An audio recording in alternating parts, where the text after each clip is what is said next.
All right, okay, recording has started. Okay, guys, so thank you for coming to this special AMA. Usually it's me and Caruso. This time we have a special guest. PixelAccountant is here. He is live streaming, so make sure you're in the event, like Discord event thing, so you can follow along.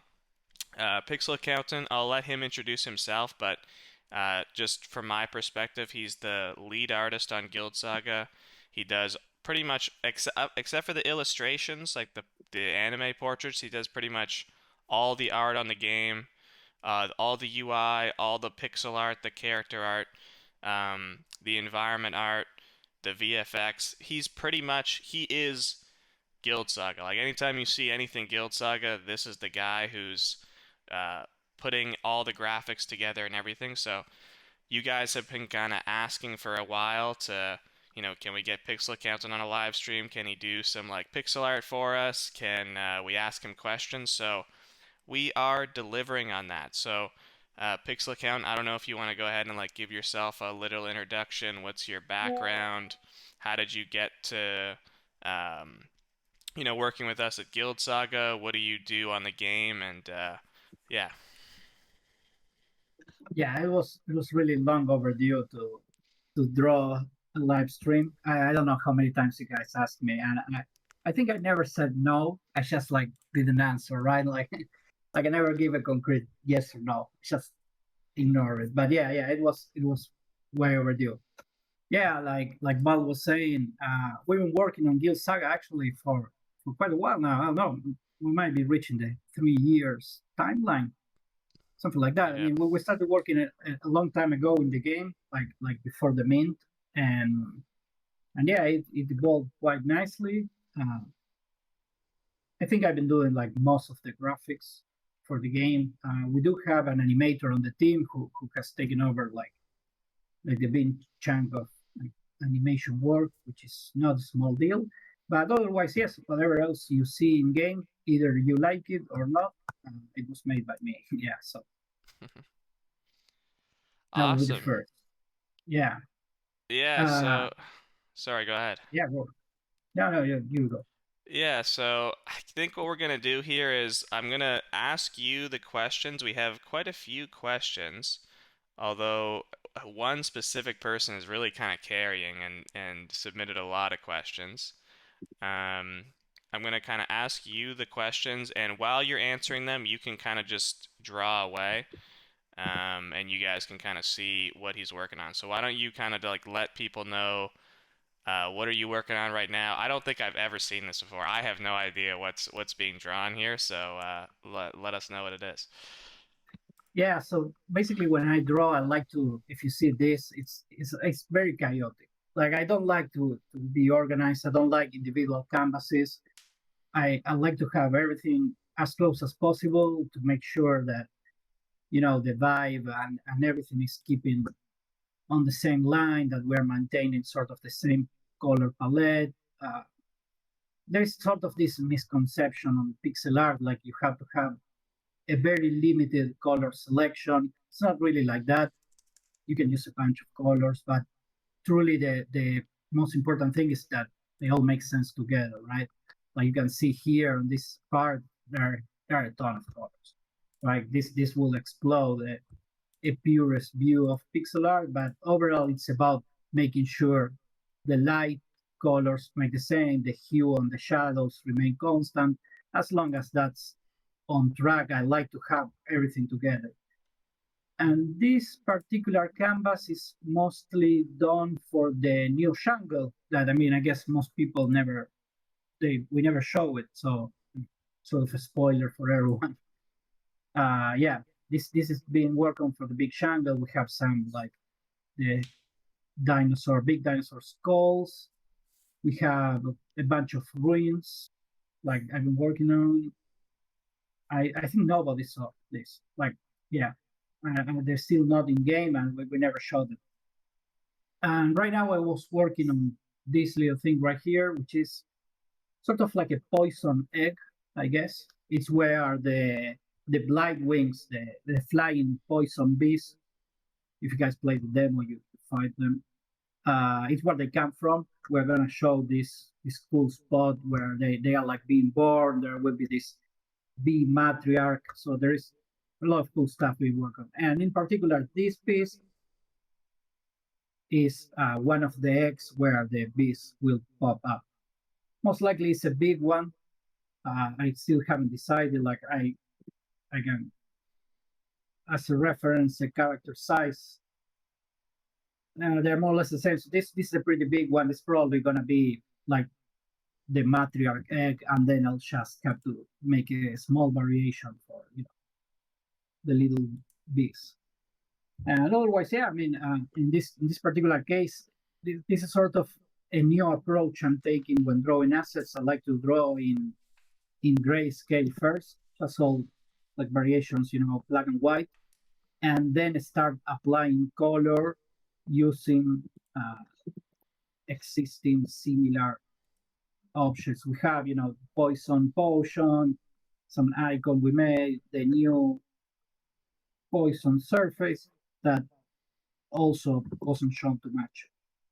So yeah, that's what this gray thing is right now. It's the egg where the poison bees will come from. Yeah, so I mean it's pretty cool for me to see. I've been working with PixelAccountant for, like you said, probably going on 3 years now, and I have never seen this before. I really have no clue. I only see the end products, right? I only see the end products. I have no clue how anything gets made. So this is the first time I'm seeing this as well, guys. We're all kind of witnessing this for the first time. Basically how Guild Saga effectively is made. It's pretty cool. One thing people are wondering is what software is this that you're using? Oh, it's Photoshop. I like to use Photoshop. Yeah, I know there are like uh, pixel art specific software that came out, like A Sprite or something else, but truly, I really prefer Photoshop. Not only because I've been using it like probably since I was a child. It's one of the first graphic software I use. But really the potential and the stuff you can do is let me give you an example. Like it's so simple to say, let's take something interesting. Like haven't worked too much on. Let's say this. Let's say you get the golem, right?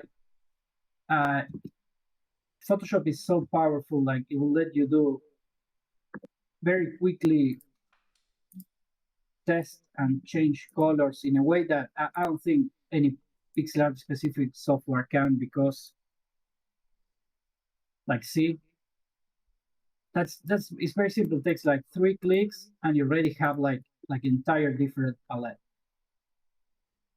It's crazy, right? Like you get hue saturation. I don't know if you guys can appreciate the difference on the video, but Yeah. it is.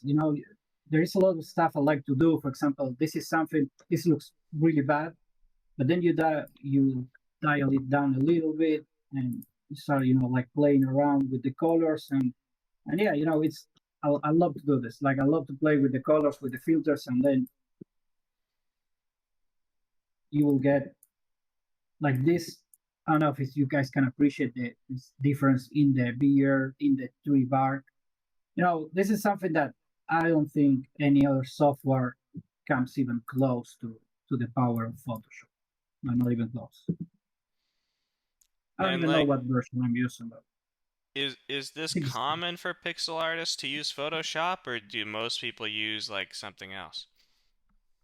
I think most people use Ace Sprite. Uh, I read it's cheaper, but honestly, I mean, I really don't know how much Photoshop is. I pay it annually and forget about it. Like, but it's not really an expensive software. There is a lot of like criticism towards Adobe, like they are greedy, they don't sell you the software. Honestly, I mean, I never felt like I was paying for it, and but that's another approach. Ace Sprite, I think you pay a one-time $15 fee and you get the software forever. I did try to use it once, but like I said, the capabilities of Photoshop are like not even close.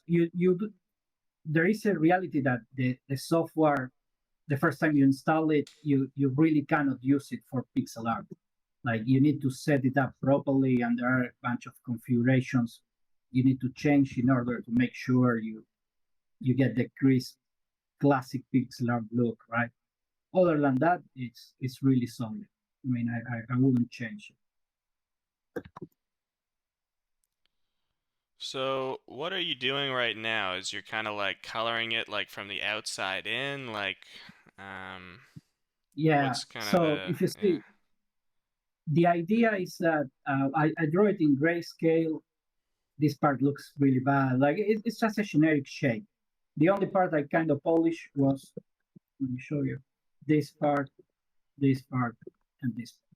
The idea is that this is something, this is not something too crazy. This is done a lot on traditional 2D painting. Like when you do digital painting, you basically, obviously you don't use a little pixel like this, right? But you paint with bigger brushes, but you paint in grayscale.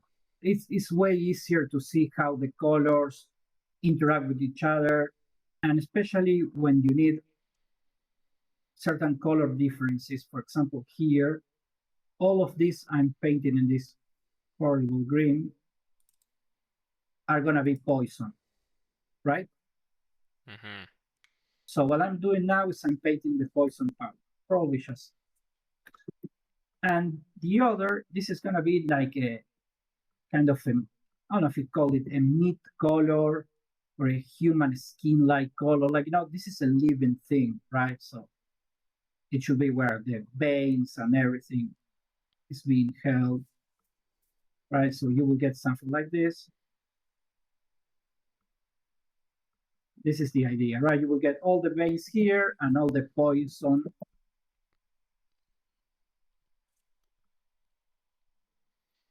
like here, right? This is Mm-hmm. this is the core idea basically. So what I'm doing right now is painting from darker to light, given this is easier because I already I did the grayscale blockish. So all I have to do is kind of follow it. And then all I do is paint the colors. See, for example, here you're gonna see I have a darker gray and a bit lighter one. Now, I don't respect that when doing the coloring. So I'm using one really dark for the borders to really, really mark that difference between where the poison will be located and most likely animated. And then it's about following a little bit the scheme. So I won't go with this green and follow it 100% like I did with the grayscale. It's just a little guide for me, but honestly, it's all about shading. Like I Mm-hmm. prefer doing this, then find the lighter one, doing this. Sort of, this is the way I've been blocking most of our latest assets. Yeah, this specific asset to me, as I'm seeing it here for the first time, this is seeming like one of these assets we have where like an emission map would really be cool to have, Yeah, give it kind of like a yeah, pulsating glow. Could you maybe talk about how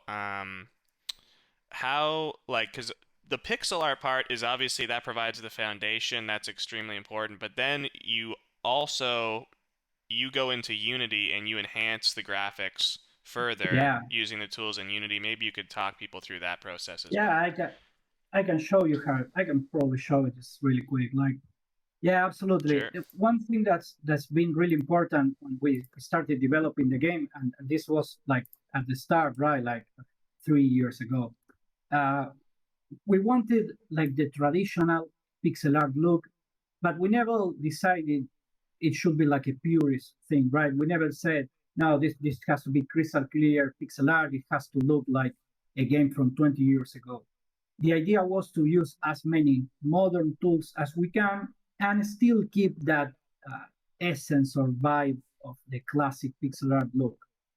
And that's where we have been using a lot of Unity's tools that set up in the proper way, they will let us enhance shit, this is a big spoiler.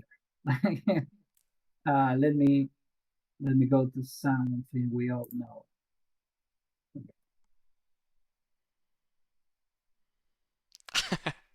A nice Yeah, I little know. big spoil. We like to reward the Yeah, people who come to the AMAs, yeah, so you guys just that got like was a huge spoiler of like an entire like map that's never been seen before. So congrats to you guys. That's the kind of stuff you get when you come to the Guild yeah. Saga AMAs. That's why they don't call me here often. Like all I did was show stuff that wasn't supposed to be shown. Yeah, so I'm gonna show you guys something. Like, let's say we get this, right? This is an asset that's currently on the caves. It's static right now. I'm showing you the static version. It does should have particles, etc. But this is the static version. Right now, this is how it looks in game, right? I'm gonna show you guys really quick so you can see the difference.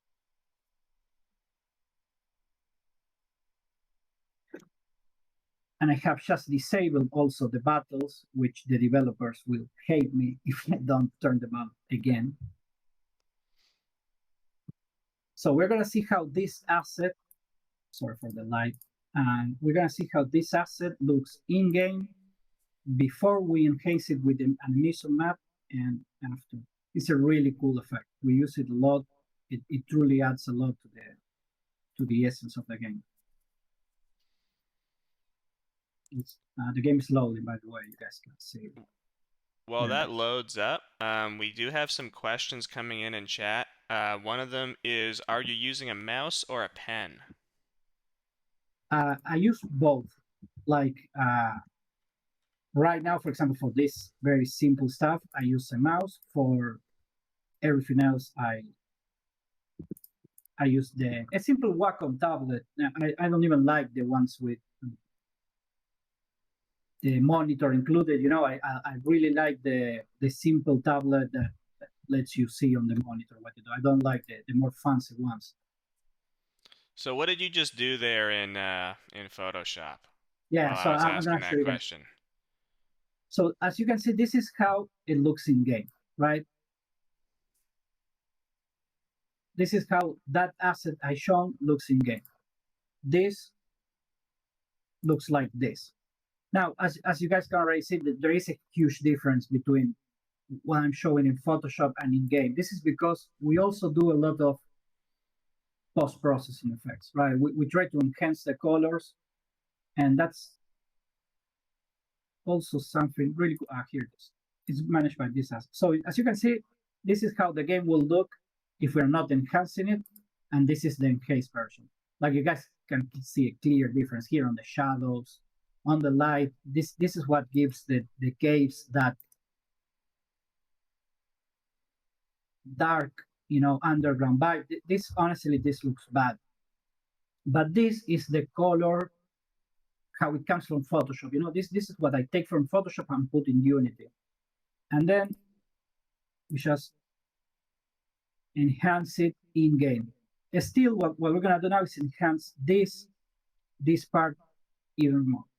So what I'm doing here is creating an emission map. Basically, emission is uh, used on 2D, but it's a concept from 3D assets. Basically, what you do is define and say, okay, if this was reflecting light, where would the how would it be reflected?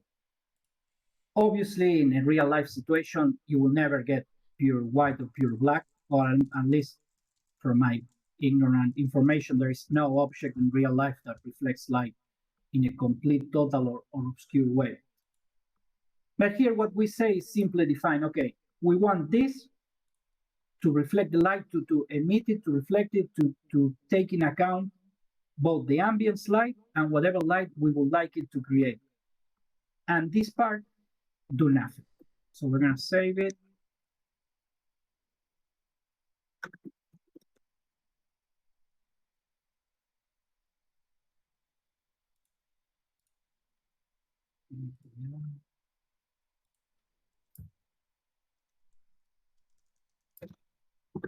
Takes a second. This is like the Unity configuration we have to make in order for the assets to maintain their pixel art look. Otherwise, they will look like any other 2D game, basically.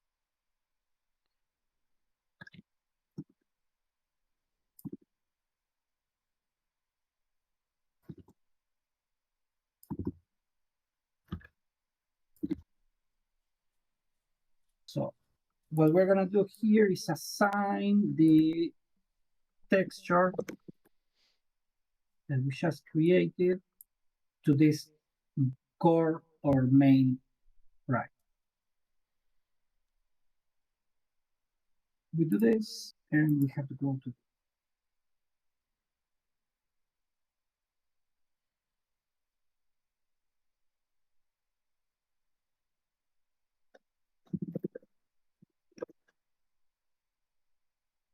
okay. See how it changed color inside from what we had before. This is because we are telling it to use a glowing texture.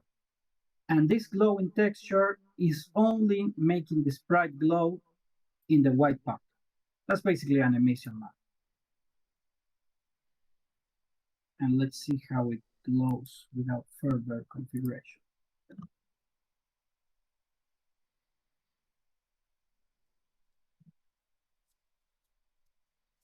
We do this a lot, by the way. We use it here in the caves. You can see them on the torches. We use it for pretty much every spell VFX. Those cool circles that appear when you cast a spell are also with an emission map. It's a really easy and cool way to improve the graphics. See, now it's glowing. That's the effect. That's what we do. Obviously, there are a ton of ways to improve it. We do, for example, select this.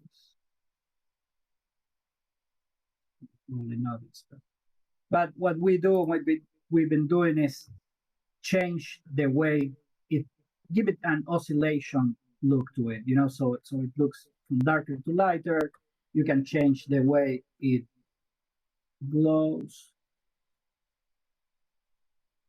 I really want to show you the difference. It's gonna make it.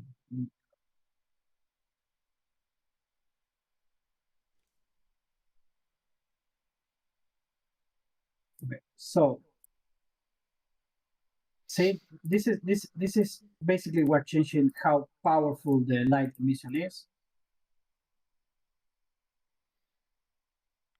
Change the color, change the brightness. We do this a lot. Like it's just playing around, basically. You know, try to find the really honest, cool look.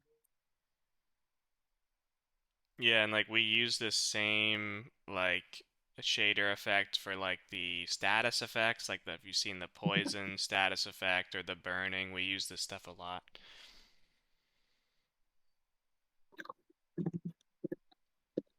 Yeah, we use it a bunch. I'm trying to see if I can show you guys how. See, this is a simple oscillation effect we have. Obviously, it doesn't look good, but as you can see, you know, it's what this is very similar to what I'm planning to do for that egg I was drawing. It's gonna be like oscillating, like there's something alive inside, and it will pop. Well, I don't want to tell you, I don't want Yeah. to ruin it, but that's a bit this idea.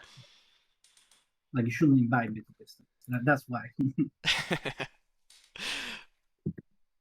Yeah, yeah. So the idea will be that this green part that I'm painting and some small green eggs that will be all around here are gonna be glowing in that same way. Awesome. Okay, let me I'm a bit behind in the questions here. I believe there was a question from Zilfrid. He said, "How did you transition to pixel art?" uh, how did I start with pixel art? Like, Yeah. well, obviously, you know, I've been drawing like my entire life. I used to draw, I think mostly used to draw comics before Marvel movies. Then I hate them, like I Mm. absolutely hate them. But before that, I was really into them.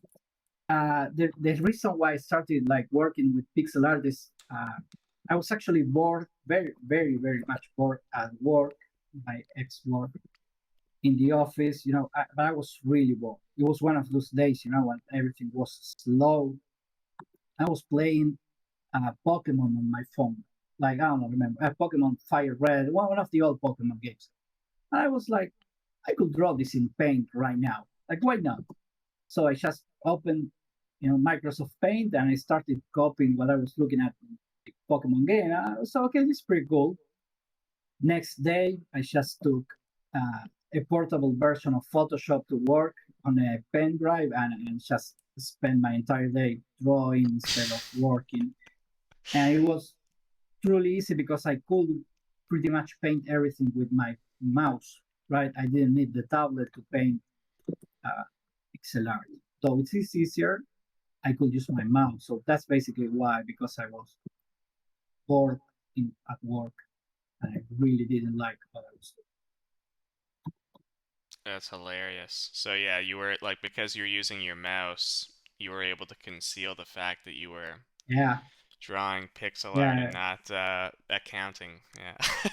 yeah. I mean, that's exactly it. Like I just Yeah. put the serious face on. And like when you're looking at the computer with a serious face, nobody bothers. Like nobody will come about. It's like, okay, this guy, I used to work in finance also, so everyone was like, oh shit, it's probably some money issues. Let's not bother him. Like nobody even bother about asking me anything. So yeah, I mean that's it. I was drawing serious face and hoping I didn't get caught. Nice. Okay, let me see if I can start working through the questions that were asked before the AMA. So the first question was from Panzer. He said, "How did you learn your trade? Formal schooling, just fucking around, or some other amazing story?" So we kind of got the amazing story there, Yeah, but like you mentioned that like you were playing Pokemon and you're like, "Okay, I can draw this." Was that like your first time doing pixel art? You just yeah, like thought, yeah, "Oh, could you just like spur of the moment, I can draw Pokemon," and you just did it? yeah. I mean, I never recognized pixel art as this individualized art form, if you wish. For me, it's 2D.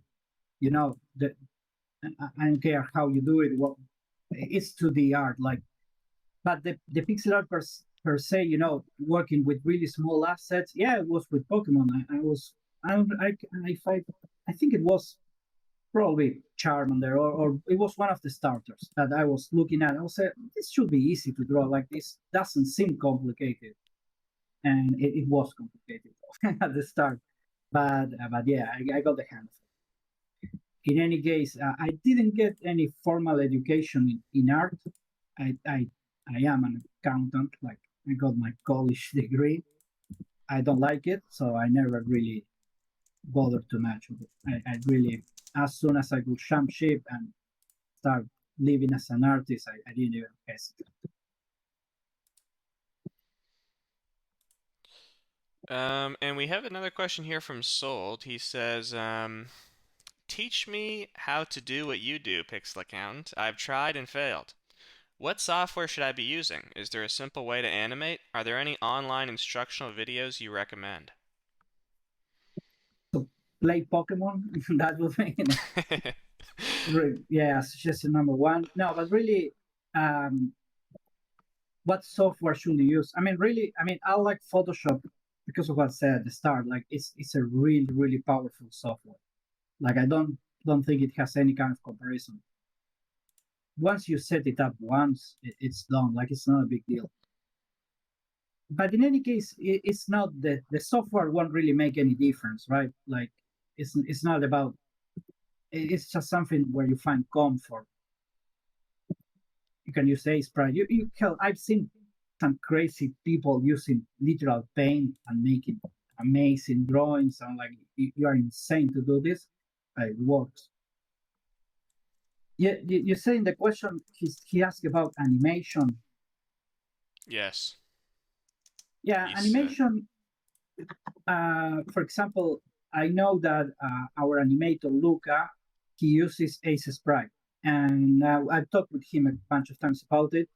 It it is true that Ace Sprite has some really modern game-oriented animation tools, but it's not about the animation per se. It's about the export process. It's about putting it into Unity in a much easier way. But that's it. Otherwise, it's more or less the same. Now, animated in pixel art is the same. Animation in general is the same for every art you can think of. Like traditional today uses splines instead of frame by frame, and 3D would use interpolated frames.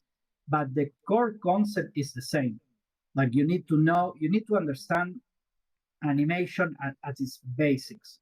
Like what is an overshoot, what is the preparation, how do you make an animation loop. It's like if you get the core concepts, you can animate pretty much anything. Like it's in my opinion, it's easier to animate than to draw because of that. It's like there is so much content online about how to get really smooth, really cool animations that yeah, it's just about understanding the basics. And what to you, this is a question for me, like, you know, how how long has it taken, like how long have you been doing pixel art now? Have you seen kind of like a big improvement? Because we've been working together for like 3 years. Have you been thinking that you've been like really improving over those 3 years, that 3 year span? Like, what's the Oh trajectory of yeah, like skills looking like, and how have you developed over the course of your pixel art career? oh yeah, absolutely. If I can show, if I let me see if I can like I can find. Give me a second. I'm gonna try to find something, some of my first work, like not even work, like the first time I draw a pixel art asset. I think I have it somewhere. Uh, but answering, yeah, absolutely. I didn't notice a big improvement. Obviously, the more you make, the easier it becomes. There were a couple of times where I could say like, oh shit, I leveled up. I this is definitely much better to what I was making. Most of the times it was involving proper color management. I think color is an aspect that I truly feel I have improved a lot since my beginning. Let me see. Shit, this was one of my first drawings. Like this is something I draw. I don't even know. Let me see if it has the date. This was like 7 years ago. This was one of my first drawings. I It's pretty actually damn remember drawing good, this little honest. guy. It's pretty damn Yeah, but good. look, this is so small. Like this is what 16 FPS. Look, it doesn't even have a body. It's just this was very popular back then. Like drawing them very simple like this. Then the caves is just a shape, right? It says nothing. Look at this shitty lightning on the flower. Look at this. This is very bad. Like this is very bad. Like you can see here what I was mentioning about the color. Like these two colors here in the flower, here and here. This is horrible. Like, why would you I don't. spend that? Nobody will ever see it. Like it's yeah. This was one of my first drawings where I said, okay, this is interesting. But I probably have worse stuff. Like, so what's this? Look at this. This is another enemy I was making for a platformer. You can truly see the difference, right? Yeah. We compare this to our current skeleton in game. Yeah, there's a lot more pixels. Like, would you say that like in terms of like how many pixels would be in Look at like this. a? Oh my God. This is so bad. This is one of my first Photoshop files. Look at this. This is horrible. Yeah, it's pretty good. I'll take this one. Yeah, that's a cool one. It's a different style. It's simpler. Yeah, You know, Guild yeah. Saga I art think has way more pixels. yeah. This I remember when we started working with Saga, we discussed about the sprite size, and like if you compare it, let me see if I can. Like if we compare this guy with this, see the difference? It's uncanny. This is Guild Saga, and this is what That's they used to insane. make in terms of character. Yeah, it's like 4 times bigger. So yeah. I mean, I'm actually really proud of the work we've done with the Guild Saga characters and the armors. The difference is in kind, of course, but it was a really challenge. You know, when we mint the champions before we worked like a couple of months were insane, right? In order to get all the armors to look good. Uh, it was a challenge. You know, it's like I said. You know, this guy is smaller than the entire shield. Yeah, It, that's yeah, nuts. it's a big Uh, shield though, but yeah, Zilford is saying, did Pixel kind of work on all the hero traits? Of course, he did every single trait on the character and the inventory sprites as well. That's the other thing. He's also doing all the inventory sprites, which are also very, very detailed.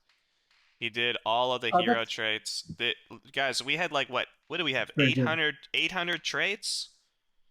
You know? And how Yeah, I many don't know. sprites are in the game? Like just give a rough estimate. 100,000 already? It's the amount of pixel art, the amount of pixels drawn Yeah, no, it's for this insane. game is absolutely fucking crazy. Like you guys don't understand the way that the amount of customization we have is very unique for a pixel art game. How the character animations are layered, and you have this like you can swap the boots out and actually see the difference. All the different all the different equipment pieces are fully animated for the various like animations that we have. You know, the walking, the idle, the bow shot. Like we have to do that for every single equipment piece. It's crazy. Okay, here's the UI he's showing Yeah, this now. is Like it's nuts, guys. the icons. The icons is actually really fun. It's something I really like doing. Like even this is really small one. Oh, look, when we were using the Fire Emblem placeholders. Yeah. Yeah, this is small status icons. I love making that. They're so small, actually. I don't know if you guys can appreciate, but they are like what 12 by 12, something like that. 16 by 16. This is really small. I really like making these small ones. It's like really fun. The spell icons too are pretty cool. This one took a while. I remember we went over a couple of iterations to get the colors right, to get the feeling right. I think I deleted the old ones. Yeah, Is that the new? Are those the old ones there or the new ones? no, Those these are look the new big. ones. Oh, okay. No, Those no. are the new ones. Okay. Yeah, these are new ones. Yeah. Yeah. I think most of them Oh yeah, appear those are the here. old I really ones like. up there. Yeah, because they were bigger size. Yeah, the icons. I don't even know how many. Look, Yeah, the guys. food is a pretty cool one. The food drawing food is pretty fun. Like, look at this. This were pretty fun. This sandwich I'm pretty proud of. I have to admit it. Like, Yeah, like guys, there's so much craft that goes into this game. Like I hope that you guys can appreciate the amount of like work and artistry and craft that goes into like every detail of this game. We're really putting so much effort into it and like through all the item descriptions and you see the unique hand-drawn art for every item. I mean, I'm playing Baldur's Gate 3 right now. You're playing Baldur's Gate 3. We're all loving Baldur's Gate 3, but I mean like the inventory icons, they're so basic and boring and generic and they just reuse the same ones. And I get they don't want to like go to the trouble of like drawing individual like sword sprites, but you know, in Guild Saga, everything is drawn, like hand drawn, all the icons hand drawn. I think it's like really, like the art in this game is masterful. Like it's extremely detailed. these are, these are the old ones. Like I found that the first iteration. These were made years ago. Like these were Yeah, the first sprites. This one and this one's the was the remake. These blue ones were the first this basic attack is yeah. icons we made. This is Yeah, just look at giving me me here. crazy nostalgia. Like this Yeah, is giving me crazy nostalgia. Like this is like you guys remember when we minted and when we were showing gameplay. Like this was the UI right here, really big, um, like way too big. We really like leveled yeah. up. we've really leveled up the game since then. If let me show you a comparison, but this is the old Meteor skill icon with the new one up there. See, it's like Yeah, 50% of that size. Yeah, it's so yeah, much cleaner. You know, it's smaller, it's cleaner, it looks way better in game. Like I'm really yeah, happy with how the UI is looking in game. We get this clean look. Like we always wanted to have like a sort of a semi-transparent look to the game. We didn't want this clunky big UIs that block the entire window. You know, we wanted this kind of semi-transparent look. I think it's pretty clean. Um, cycles are also really well done. So, you know yeah. what? The yeah. It's something funny. Yeah, the first time I draw this stuff, like the first time I hate it. Always, every time. I never liked them. Like I make the icon and then I just have to close it and come back 30 minutes later and see if I like them, like these ones. I probably hate them at the moment. And now I see them and I'm like, okay, you know what? They're pretty cool. I like them. I can use them.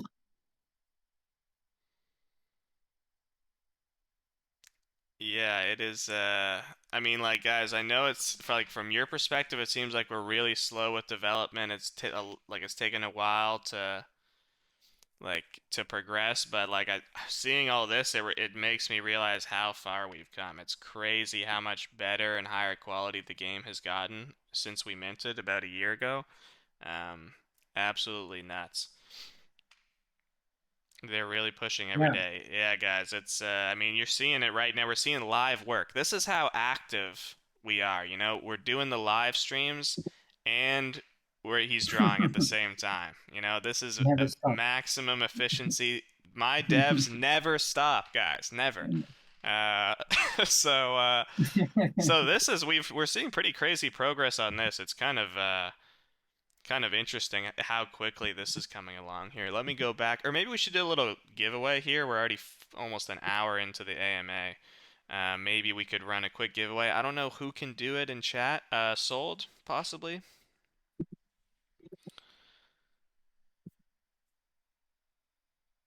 Zilford's got it. Okay, perfect. Thank you. So we'll do we because it's already an hour in. We'll do two winners.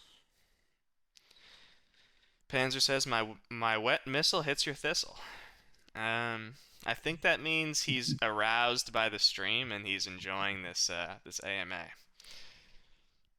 After playing a lot of Baldur's Gate 3, I'm not surprised. Thank you. Like I'm getting used to everyone flirting with you after playing that game. I You know, know, and I so yeah, know. appreciate. Yeah, have you guys, talking to the audience, have you guys been playing Baldur's Gate 3? I assume I assume you guys have been playing it. If you're a fan of Guild Saga, I imagine that you are into Baldur's Gate. And I would like to hear as we wait for the winners, be sure to react to the giveaway vote. Um, and yeah, let me know what you guys have been thinking of the game. From Twitter, I've learned Baldur's Gate is now all about sex. Yeah, that was something I was talking to the team about earlier. About one thing I don't love about the game. I have no issue with like romance in games and like different types of relationships in game. I really have no issue with that. But in Baldur's Gate 3, I find it's like 80% of the dialogue from the male characters, Everyone. from the female, it's always like flirtatious. It's like I feel like we have fucking um slugs were put into our eyes and we're like on a doomsday clock. The clock is ticking on our lives before we change into a monster squid. I think we have bigger things to worry about than like, you know, flirting with each other 24/7 in the party, you know? I don't know. Kind of that's one complaint about the game is the over it's not like the sexualization, it's just that like it's just oversaturated with constant like flirting from the party members when I wish it was just like more of a regular group of adventurers on an adventure together with normal relationships. You know what I mean? Um, But No, I yeah, I mean, yeah. it drove me insane. Like at one point, it's like you said, it doesn't matter who is coming up to you, but like, chill. Can we talk about the dog? I mean, honestly, I'd rather go pet the dog than talk to these people. Like Yeah. I cannot stand my companions. You know, that's the problem. Yeah. Really, they did make them really annoying. That was pretty sad because the voice work and you know the writing is so good, but it's like, oh, dude, chill. I don't want to fuck. I want to save my life. You know, that's the reality. Yeah, like I thought that the whole like sex thing, that picking a penis at the character customization, like I thought that was more of a marketing tool, like that was meant for like to get articles written about the game and get it out there, which I think it was.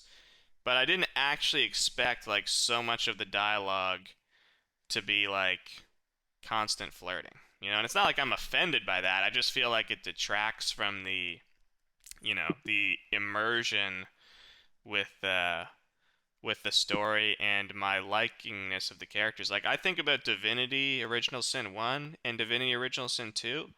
I was so there was like there was limited um like romancing, like you did develop romance slowly throughout the game with your party members. It was very slow. It wasn't like in this game where it's like every guy in my party is trying to bang me 2 hours into the game. It was very slow, and I was so attached to my party members in those two games, way more than I am. Like I just don't even like anyone in my party. My party in Baldur's Gate. But that's the only real thing I have bad to say about the game. Other than that, it's totally amazing, and I'm hooked on it.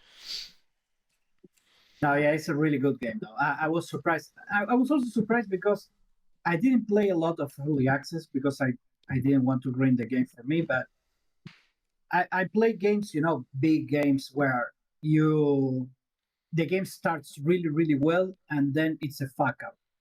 Diablo, right? Diablo 4 was that. The game is fantastic at the beginning and then it's a big fuck up.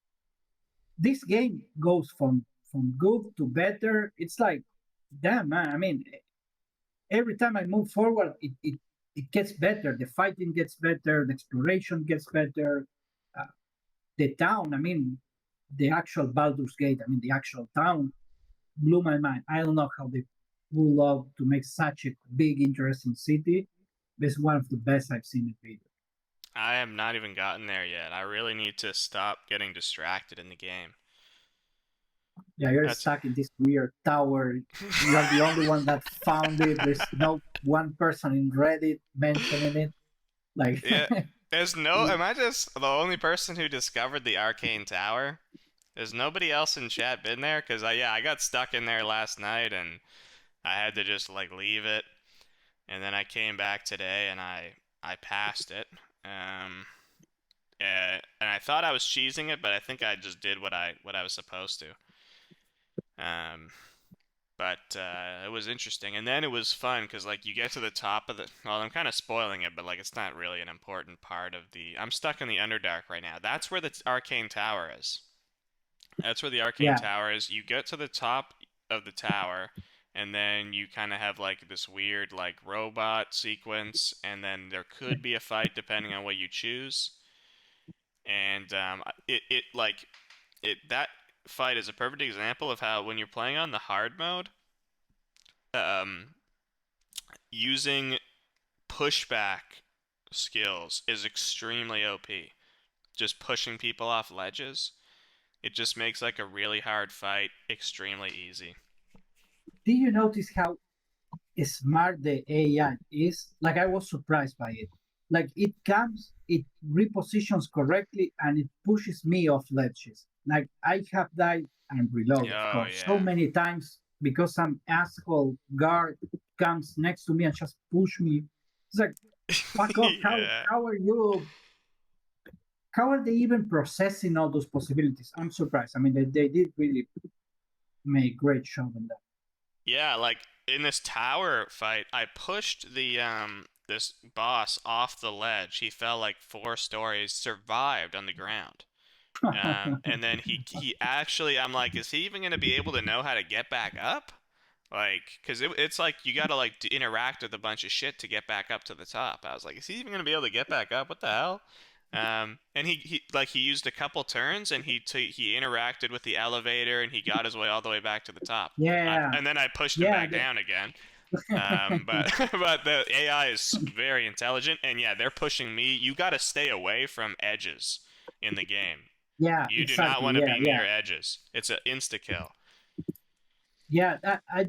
I mean, it sounds so logical, but I mean, you've seen that the process of developing that logic is not easy at all. Like, I'm surprised by Yeah. it. They are really smart enemies. I really enjoy the battle. Maybe that's why I know. Like, I don't know how you play, but I know that Chemo, the developer Chemo, likes to play like a bard and just tucks his way around everything. I don't like that. I just dash in. I don't even talk. I throw a fireball and the fight starts. I don't care if you're an elf or if you're an enemy. I just want to fight. Yeah. That's the way I play. Yeah, no, I'm more like chemo. I'm more like I don't always try to avoid fights.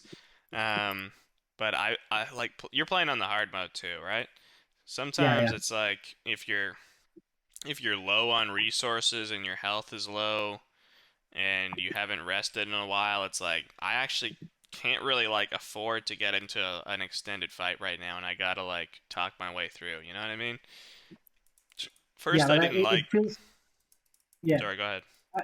No, it feels. I don't know. I can do that. I can do that. I can like you're coming to me like if you're coming peace, I'm all cool. Like I'm not gonna pick a fight if you're Okay. coming peace. But they have these asshole NPCs that they try to pick a fight with you. Okay, you wanna go, mate? We're gonna go. Like I have no problem with that. Yeah, yeah. Like that's it. You set the rules of game. And, but yeah, that's the fun part of playing law-abiding paladin. Panzer says, who can guess my origin character? You mean like your class? The dragon. Yeah, that's true. Yeah. It's probably a dragon. So congrats to the winners of the giveaway, One-Handed Annie Noonmai.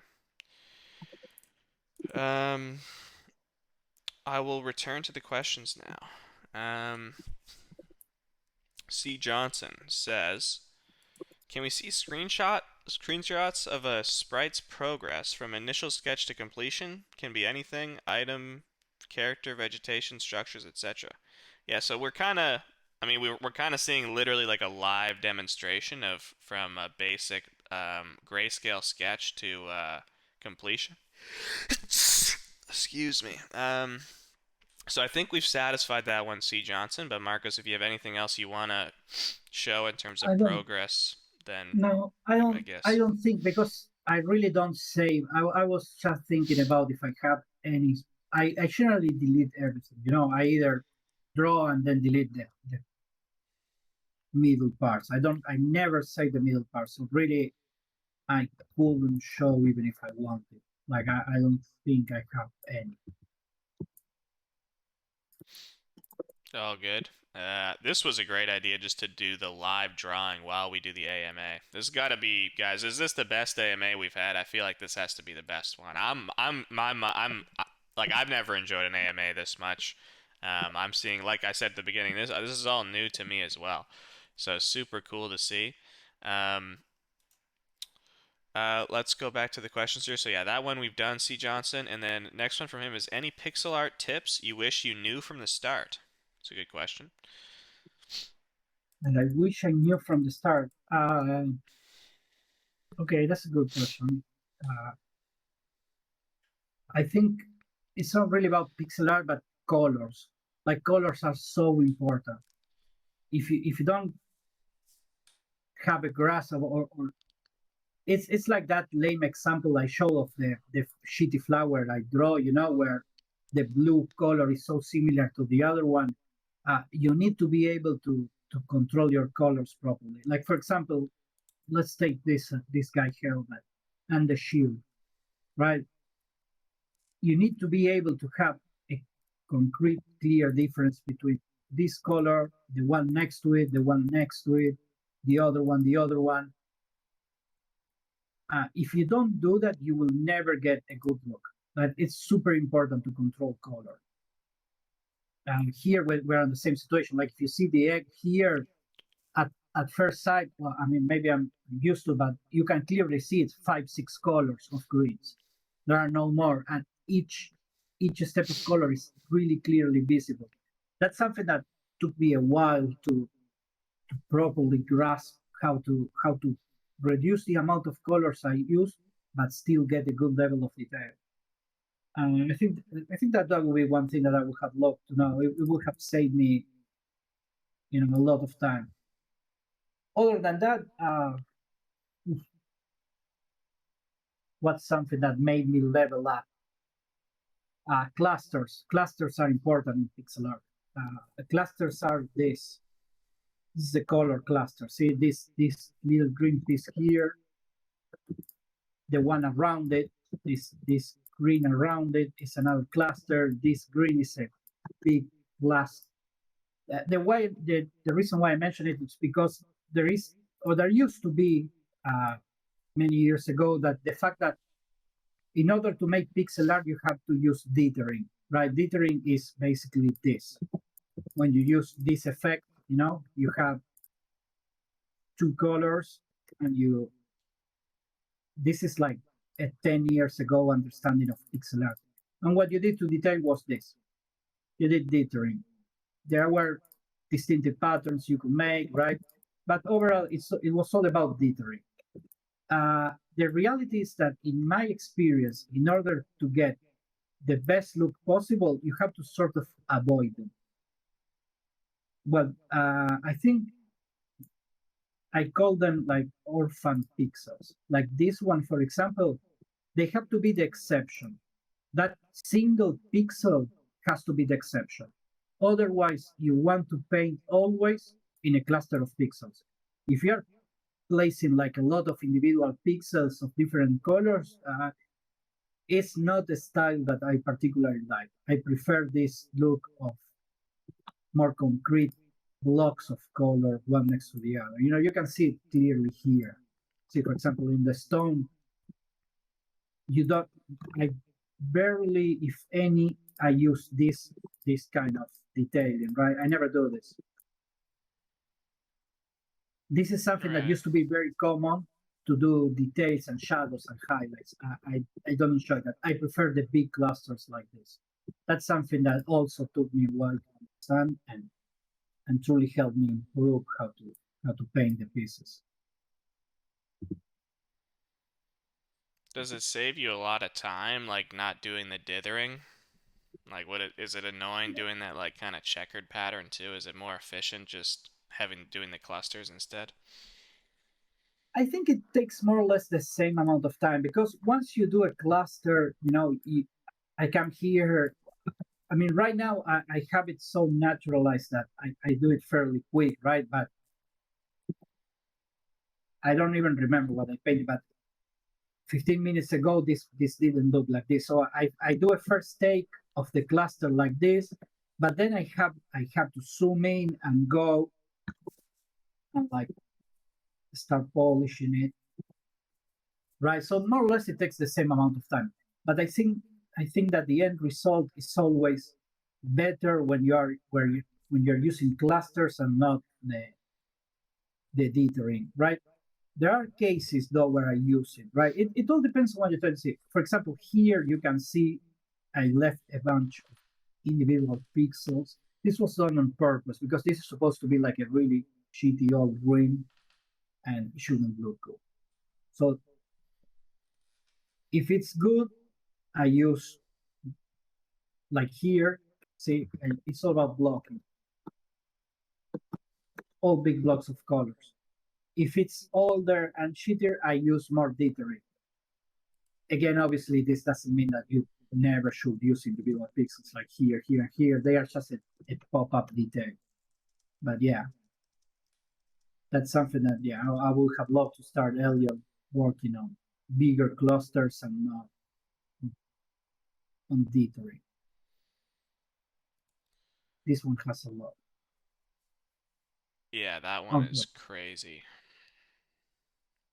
Yeah, big pieces are also like really are way harder to detail properly. That's where dithering comes in handy because it fills a space fairly easy. But it's like you see it like this: the piece is so big that you won't see the dithering, right? The noise is spread along the piece. If you will get something smaller, say like this, and this will all be deterred, when you see it from afar, it will look really noisy. That's basically what I always try to avoid, like the noise. I hate when it looks noisy.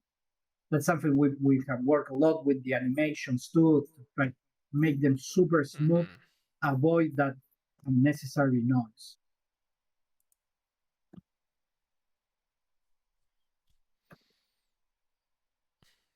Yeah, and So those are two things that I would have loved to know earlier. there you go. Yeah, C. Johnson, I've been seeing your pixel art. I saw you do that Tensorian combined with Guild Saga post you made. That was awesome. If I get a Tensorian, I'm gonna get you to do that treatment to mine. I got 16 soul worth of shards from that. What? Really? You won the competition? Wow, that's awesome. Top 20. Okay, nice. I guess there was a lot of entries. Yeah, no, that's sick. I saw Xenom was even commenting on it. Um, yeah, that was sick. I mean, I think yours were better than the than the originals. I mean, I love Xenom. His pixel art is awesome, but I think you did a great job. I just wanted to show Guild Saga. Let's go. See, that's what I like to see. Um, that's great. Congrats on that, and thank you for doing that. Let me try stay on topic here. Um, I'm gonna ask one of my questions. Yeah, I was wondering if you could, because like you don't just do the pixel art. That's the thing with PixelAccountant. He actually does the VFX as well. So maybe you could talk a bit about the VFX side of things. What is your yeah. process for that? And how do you decide, okay, we want this skill. Am I gonna do this with a pixel art animation or am I gonna use the Unity particle system? How do you kind of decide and what's your general process like for VFX? So it's a good question about deciding when to pick one or the other. So VFX was something that I sort of started with Guild Saga. You remember, like it was something like it always seemed interest to me, but it's like its own little world. In a way, VFX is like animation. It doesn't matter if it's for pixel art, 3D, whatever. The concept is the same. And actually, what we do in Guild Saga, we have a bunch of VFXs that you could say, oh, this looks, like a pixel art VFX. And it actually is built precisely the same as any VFX you will find in any modern game. We just give it the quote unquote, pixel art treatment in order for it to look better with the game. Now, when making the the VFX for our skills, I prefer if they look with the concrete pixel art vibe to it. Like if we can use uh, some sort of animation or some sort of asset, it's better. I enjoy it. I like it more when it has some sort of pixel art element on it. It's easier to include with the game. And actually, there are few animations. I think the only VFX that we have that is not using pixel art assets are the get hit animations, because they happen so fast that I honestly didn't even bother. Besides that, the train of thoughts for VFX is always it's very similar to whatever type you want to make. You need to decide when is the impact, right? You need that impact animation. That's the most important one. That's where most of the time goes into making sure that the impact truly happens. When we cast the circles, and they explode on the ground, and you see the big circle, you see the light, a beam of light comes from the sky. You see particles everywhere. That's like the explosion. That's the biggest part, and the one I focus the most. Like the one say, okay, this spell has to feel impactful. Has to be like you are using something cool, and the better the skill, the better should be the VFX. That's like the generic approach to it. Awesome. I have a question from C. Johnson. He says, "What are you playing lately, and what are some of your favorite games ever?" Favorite game ever? That's a hard one, right? I don't know Hmm. if I ever met anyone that could say this is my absolutely undisputed favorite game. I guess if I had to pick one, besides the obvious nostalgia, or like sentimental value, like I have two younger brothers, we have played like our entire childhood together, so that's very important. If I had to pick one game, I would probably say Neverwinter Nights. Neverwinter Nights 1, the first version. Uh, Not only was a fantastic game, it was my first introduction into D&D tabletop. Uh, well, then it forced me to play Baldur's Gate 2, Icewind Dale, all this bunch of really cool games were thanks to Neverwinter Nights. So I'll probably put that up there on the list. And he said, what I'm playing now, Yeah. yeah, well, obviously, Baldur's Gate 3 is the latest, like, without a doubt. I played a lot of Diablo before, but honestly, I love Diablo, but I got bored so quickly of it. I don't know. It it truly it felt like I was bored. It felt like a green, like a shop. I didn't like it. Hope they fix it, really. I mean, I'm a huge fan of the whole Diablo saga. Yeah, it after like level 50, I find like the game gets extremely repetitive. I'm not a huge like ARPG guy though, but I don't know how No, people like were playing Diablo 3 for like 20 seasons. Personally, I don't know.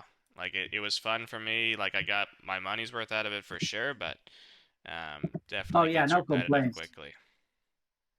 Yeah, so I think but that's the kind of one thing I do like to play a lot are like grand strategy games. That's something I do like even like for example, right now I'm drawing and talking to you guys, but uh, sometimes I like to throw in like a grand strategy game like Stellaris mostly or Crusader Kings, and I just put it like on the slowest speed on the secondary monitor, and every 25 minutes, half an hour, you get a pop-up. I just go in, check the notification, make some decisions, go back to drawing. That's something I really enjoy doing, like having that game playing on the background.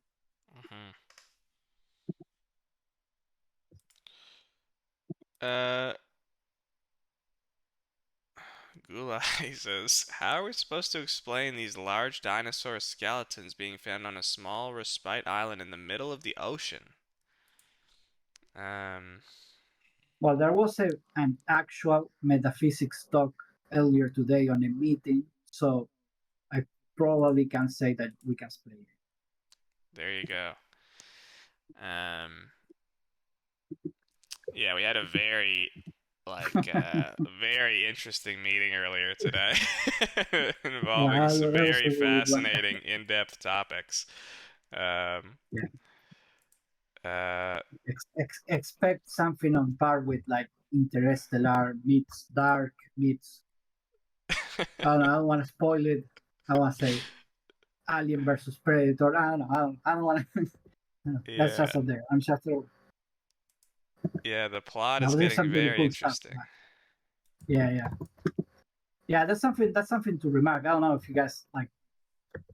But it's important. Like there is truly a lot of work on the plot of Kill Saga. That's something that makes me really happy. Like I like when there is truly a care about what you're building because it makes so much easier.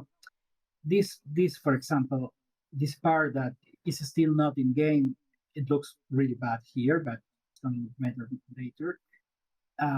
This would have been impossible to be built if we never discuss and build properly the lore of the island, the background, what happened here, like who were living in this island hundreds of years ago, who live here now, why are these guys here? Like all of that is so interesting, and really there goes a lot of thought in it. I really like it.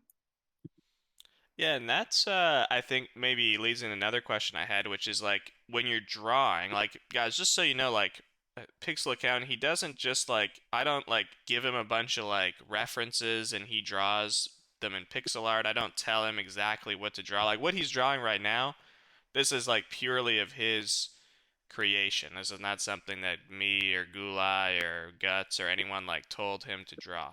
So my question is like, where do you like, you're the lead artist on the game.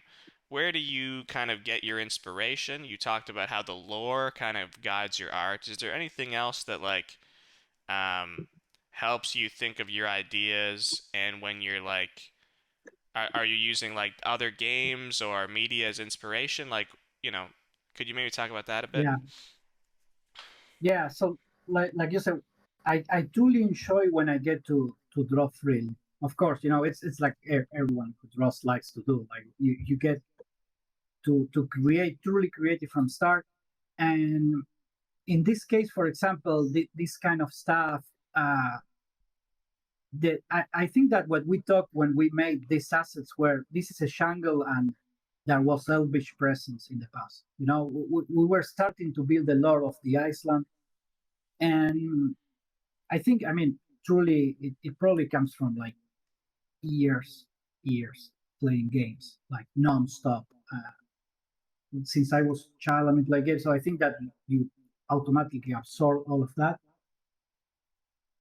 Um, I do like to actually collect and read like art books.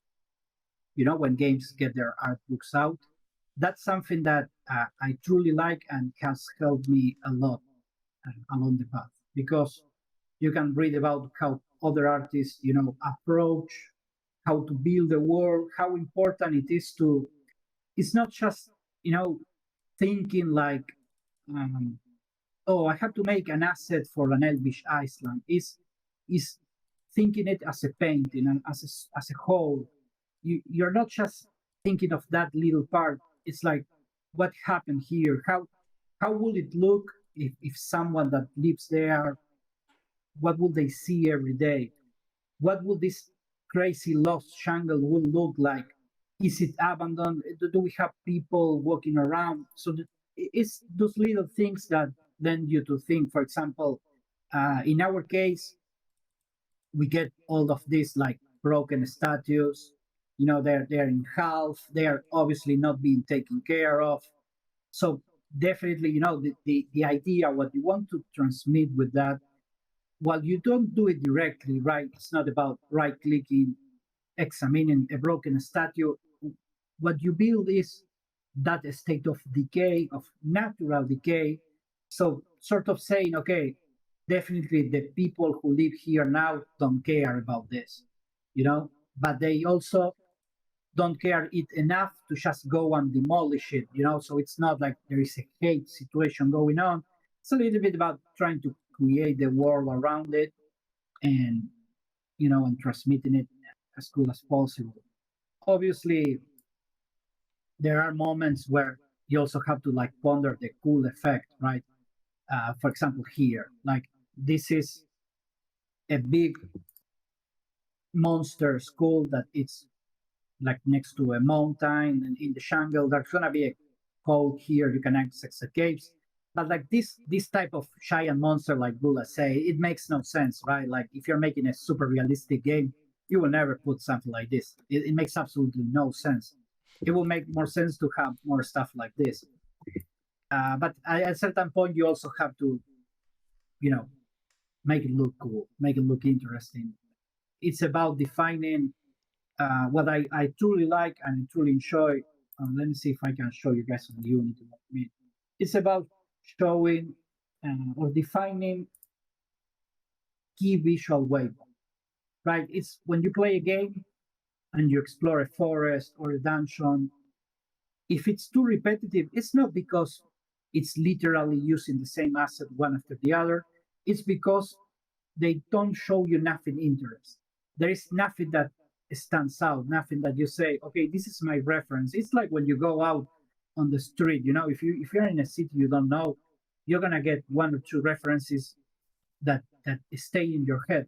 So what I like to do is that, for example, in the caves, I can show you this, and it's just a cave, right? So then you go and you find this crazy fingers statue in the water, and if you have to remember something, even if you don't pay attention to it, it will stand out because it's out of place. It's like the soul's hole here, the broken statues. These are the little things that let you stand out, break the pattern, and make you feel you're walking this world that is a bit more alive than a repetitive pattern of times.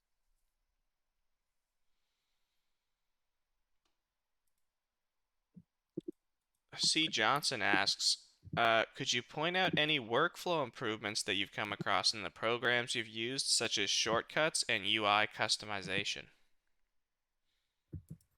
Uh, Probably not, because I truly keep it super simple. Like, this is what you see, is what I use every time. Hell, sometimes I even close this and just work like this. Like, I like my layers. I like to see my layers, and that's it. Nothing else. Uh, Obviously, to use Photoshop in order to do pixel art, you have to keep some things in mind, like you use the pencil tool, you don't use the brush, you use it on size one. Otherwise, you're gonna get like you always paint with size one. You don't do this because you won't be able to control the shape properly unless you're blocking out. But otherwise, it's always shape one um, with the pencil. And the only important thing I think in Photoshop is to make sure that when you are on the transform options of an object, you make sure that your interpolation is set to nearest neighbor.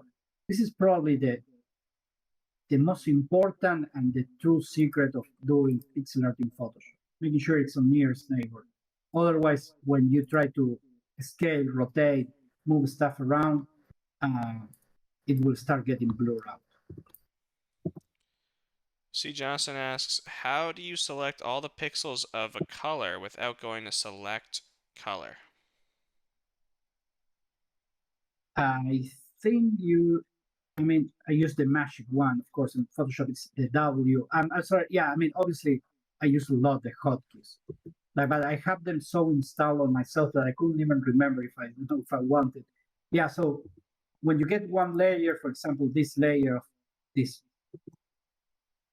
skin-like color I'm making, uh, you need to use magic one. Oh, it's a good question actually for pixel art if you use Photoshop, because you need to make sure that anti-alias is off, right? Which is anti-alias. What it likes to do is smooth the transition between colors. Like, okay, I'm gonna pick this, but a little bit of this and this. You don't want that. You want it to be off, and then you want tolerance 0. Like, you need to select the exact same color. See, if I select this light one, all I'm selecting is these two parts where I painted. If I go here, it's the only colors that I painted there. Never tolerance. Unless you're trying to do something in particular, but overall tolerance 0 and the magic.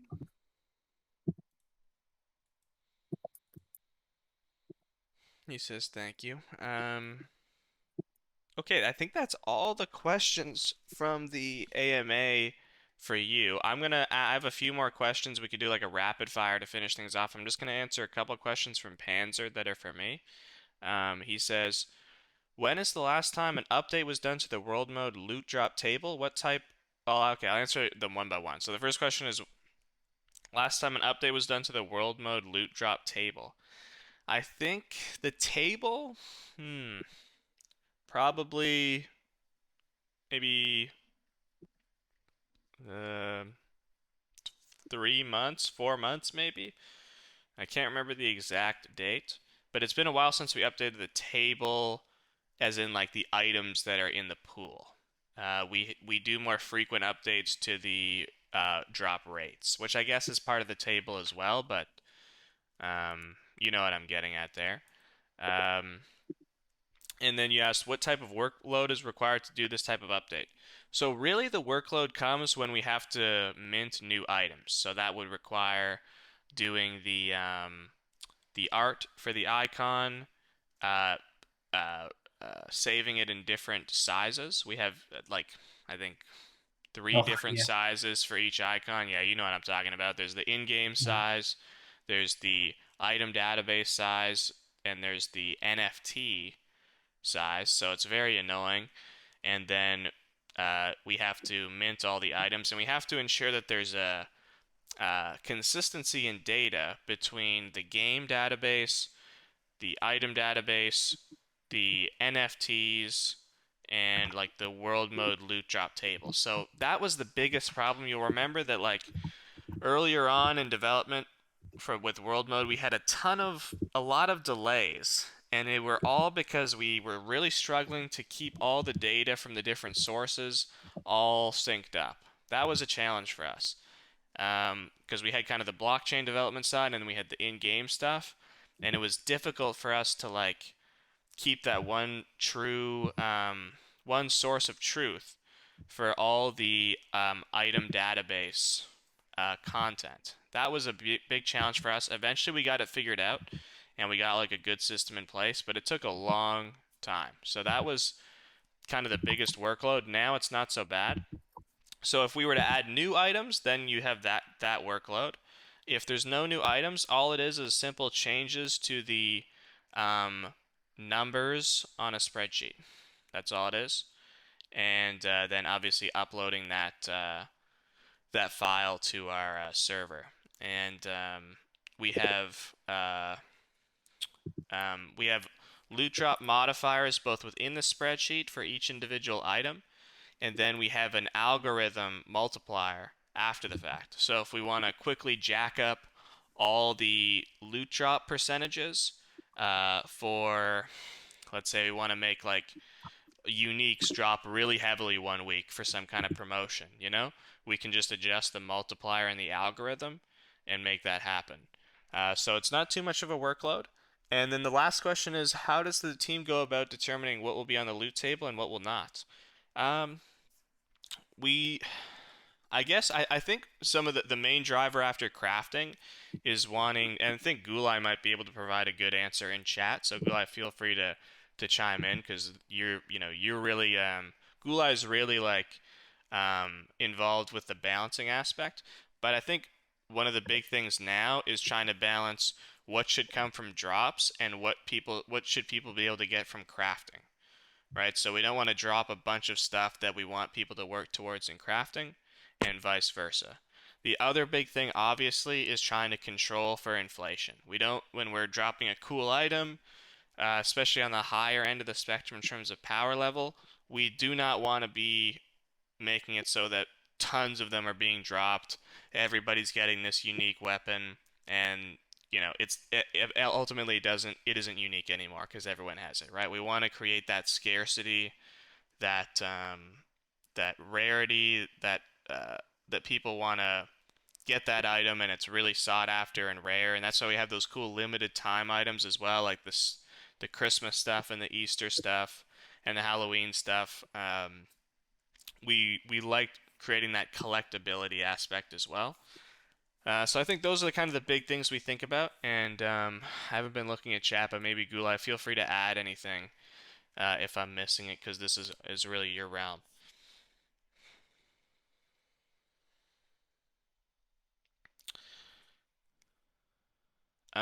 Question asked from Panzer.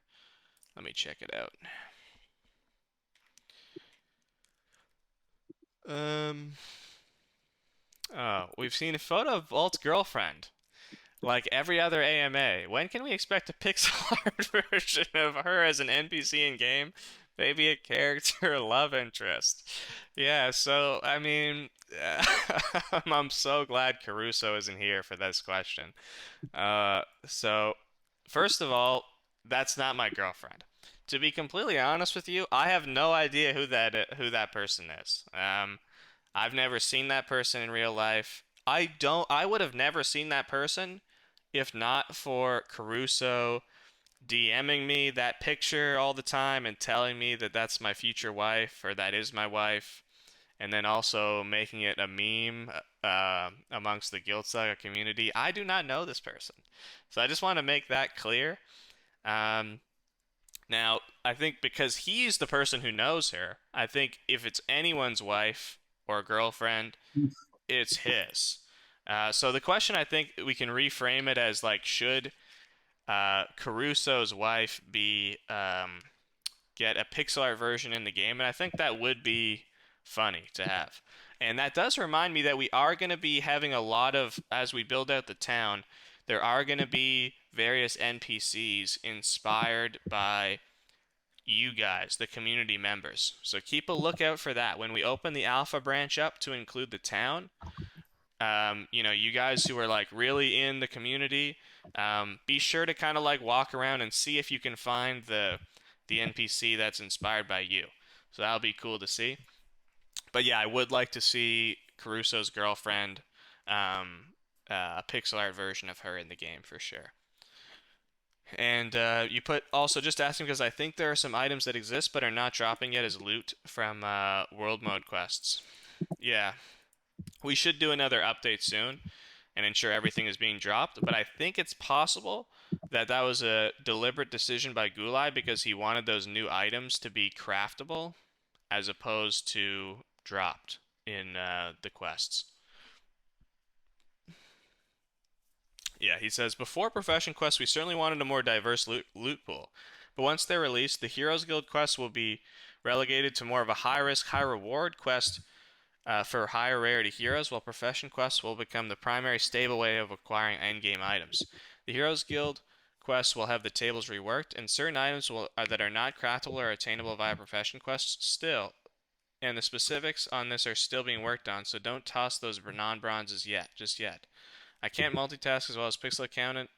We'll include a more detailed write-up in the recap. Okay, thank you, Gulai. Um, Thank you, Panzer, for the question on that. Good questions. Um, and yeah, I think yeah, I think your next question was about like when are we gonna add certain items to the drop pool. So I think we will have an update soon. I suspect it will be, hmm, not too soon. I wouldn't say this month, but maybe next month we'll have a big update to the tables.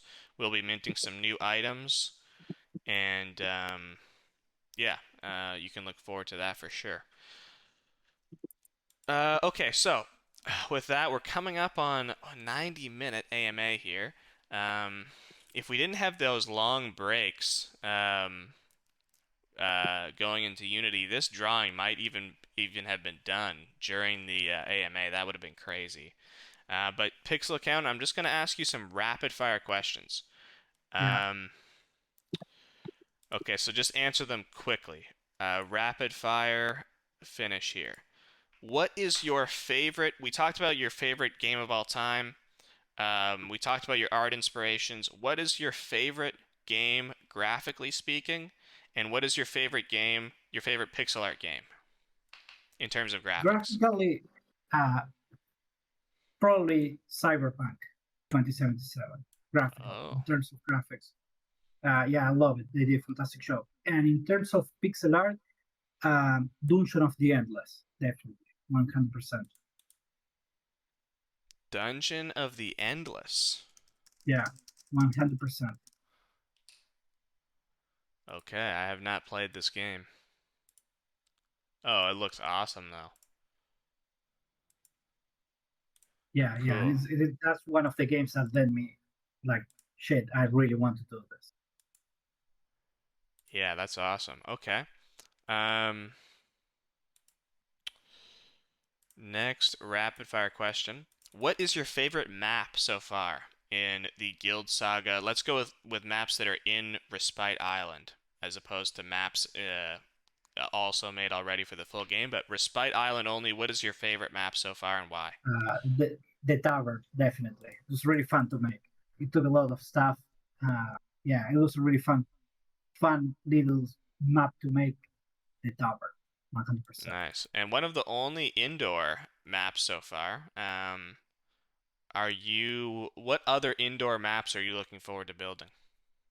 Yeah, I mean, I didn't discuss it with anyone. I didn't discuss it with you or anyone, but I would like to pretty much be able to build all the indoors in Respite. I have a plan to execute it fairly efficient, and I think it will be really cool to enter most of the houses in Respite in Gladeheim. Awesome. Okay. Cannot wait for that. That early Dark Dungeon one looks awesome. Show us the tower. Never heard of that one. Okay. Sorry. Next question.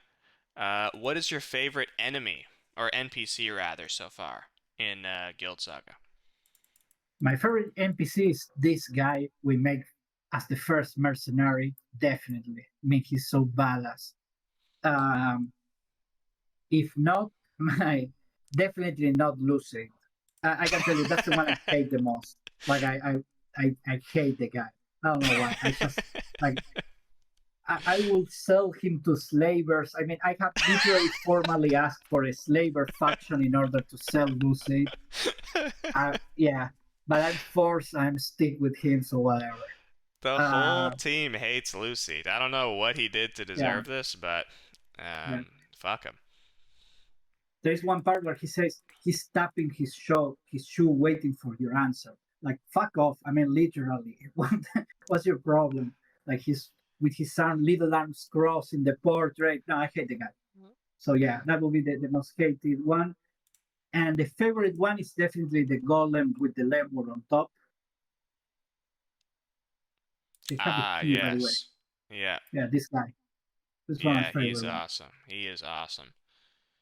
Um, and perfect way to finish it off. What um thing or map or quest or boss fight, whatever, what thing in Guild Saga are you most looking forward to? What should people be most excited about? I think battles. We're really changing the battle flow a lot and really hype about it, like with the surfaces and the explosive barrels. We are starting to design these battles around all these more complex neutral objectives, both for you and the enemy. I think that's something that's going to be really interesting. I mean, if you like tactical RPGs, definitely battles. There you have it, people. Okay, so um, let's run one more giveaway here to finish it off for the people who have stayed the whole time. Um, Almost a 2 hour AMA. Zill or Soul, let's run that giveaway. And while we're kind of waiting for that to happen, guys, if you have, let's go three winners. Let's go three winners. Um, while we're waiting for that, guys, if you have any more questions for me or Pixel Accountant, drop them in the live chat. I really appreciate you guys all coming out. Um, I hope that this lived up to expectations. It's definitely been asked for a while. I don't know why it took us so long to do it. It ended up being a brilliant idea. Um, and yeah, I hope you guys kind of got some insight. You got to see like the drawing of the pixel art, how it's done. You got to see a ton of previews. I mean, if you were watching at the beginning, you would have seen like an entire map that hasn't been seen before in Unity. You got to see like a little back end Unity, what the project looks like. Lots of cool stuff for sure. So I hope everyone liked it. Lots of people wanting Luca on the next one. So maybe we could do another one of these. Like in a month or two, we could bring on like Chemo and you and Luca to discuss because guys there's the art side but there's also the programming side, right? That the art is Yeah, like huge and that's what you guys all see, but then the back end, the programming is obviously critical as well. So maybe we add chemo to the next kind of like developer AMA. I don't know if you guys would like that, but I think that could be cool. Okay, we've got the winners: SNK, Hyperion, and Panzer with the win. Um, Congratulations. Let's get them the winner roll. Pop your wallet into the event wallets channel, and I will have your prize to you within 1 week, usually. Um, so yeah, I think sorry guys if I know there was a lot of chatter in the live chat, and because I had the I'm limited on screens because I have to keep the one screen on the live stream. I might have missed some of your questions. I saw someone asked during the AMA if I got a new mic. I got a new mic like a couple months ago. Hopefully it's a better quality. And I'm like running like noise cancellation and shit on the mic, so I'm hoping it's a better quality. It is better. Okay, nice. What? How does like you guys like? Is it better in that like? Because sometimes I feel like it's better if my mic is worse because like it masks the nasaliness of my voice and it makes me like sound a bit better. So hopefully it's like more clear, but I don't sound like worse, you know? Um, yeah, Chemo Sabi is amazing. Yeah, guys, I think Chemo definitely deserves an AMA. Chemo and Guts AMA session would be really interesting. Let me know if you guys want that, and we can maybe make it happen. Maybe we can try to do like every couple months we do like a real like developer focused AMA. No guts though. Wow. Uh, I want Kimo on. I would like Kimo on. I would like to ask questions that Kimo has to answer in public, and he couldn't ask me because I did this first. So yeah, like 100% speaking here. okay, there you go. Like So we'll do it. yeah, Uh, I will prepare my questions very carefully. yeah, bring guts on to argue Mhm. with the community. Yeah, guys, there's a, I always had this like meme where I like the devs, I don't allow them on social media. I keep them locked away. They can't be public facing. Really, that rule was don't tell him I said this, but really that rule was created with him in mind. He's a very confrontational individual. He really speaks his Oh, I love mind. it. It's so And fun. I love the guy. I know, no, it's true because on the meetings, I love the guy. He has no problem saying no, no, we're not gonna do this. No, I love it. I love like saying like no, but we should do this, and it's really fun. I love it. Meetings with him are a blast. you should see, I mean, I've known him my entire life. You should see this guy out in public. If someone's doing something annoying, he's always starting confrontations and getting in people's face. Yeah, so he's the reason why I have the devs on like a lock and key in the basement. That whole concept comes from him. But he has been on AMAs before, right? He was on the AMA, I believe, the one leading up to the mint, possibly. One of the ones leading up to the mint. So he's he can behave himself, but we prefer to keep him out of the public eye for the most part. The best part is when I'm focusing Yeah, trying it's to good. write his entire rant down, then he asks me a question and breaks my concentration. Yeah. Yeah, and he's that's the thing too is he's a really smart guy. He's a physics PhD.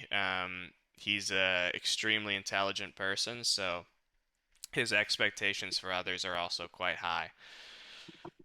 Um, we have some real geniuses on our team, guys. That's who you got to that's another factor to consider, especially when we had Charms on the team as well. Would love to see a time lapse of a sprite pixel count. Do you have any? Okay, maybe that's something you could consider doing going forward. Like I'm just imagining what you've been doing right now, just recorded and then you know, like fast forwarded in a time lapse. Um,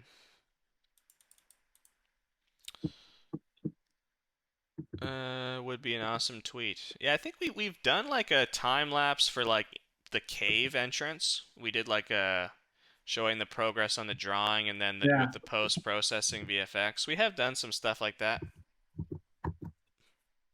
yeah. We did that for the caves on the channel, the cave centers.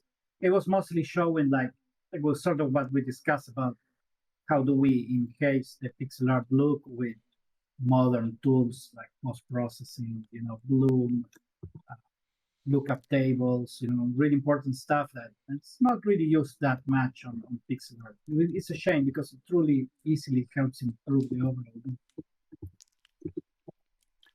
Yeah, and we didn't even get into it on this AMA, the like actually building out the maps, right? Like we just talked about That's super drawing the fun. pixel art and the visuals. We didn't even get into like actually building the maps in Unity. Maybe that's something we could tackle at the next one. Um, because that's I think really like a source of a lot of your work as well is like trying to make sure everything is aligned and making it so that your pixel art like it's not just about drawing something cool. You also have to draw things that are what's the word I'm looking for that could kind of like fit together like a puzzle, that are Yeah, kind of like that's why generalizable and allow you to build the map out efficiently. you see the grid. I work on top of our isometric grid, right? Sort of every time I'm drawing something, I'm always making sure that it would fit perfectly the grid, that we can use it all around. And yeah, that actually map building and world building is something I really enjoy doing. Like I really like it. Okay, guys. So again, huge thanks to Pixel Accountant for joining us on this AMA. It took 2 hours. He didn't really take 2 hours out of his day because he kept working, which we all appreciate.